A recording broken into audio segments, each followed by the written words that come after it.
এই কথাগুলো শুনে যাবেন। কুরবানি যে আমরা করি, গরু ছাগল কুরবানি দেই, আমরা তো ফিলিংসই বুঝি না যে আসলে আমরা কি করতেছি, কেন করছি, কার স্মৃতিতে করছি, না করলে কি হতো। তো এটা নিয়ে তো এই যে একটু আগে এক ভাই বলে গেলেন যে এগুলো নিয়ে যে বিভিন্ন মহলে অনেক সমালোচনা, পশু কুরবানি অমানবিক, এই সেই, এগুলো তো চিন্তারই জায়গা নাই, এগুলো চিন্তার তো জায়গাই নাই আমাদের কাছে।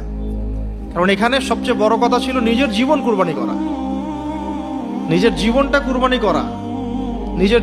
নিজের জীবন না আছে, আল্লাহ আমার কাছে একটা খাসি চেয়েছেন, একটা গরু চেয়েছেন, একটা বাহিমাতুল আনআম চেয়েছেন।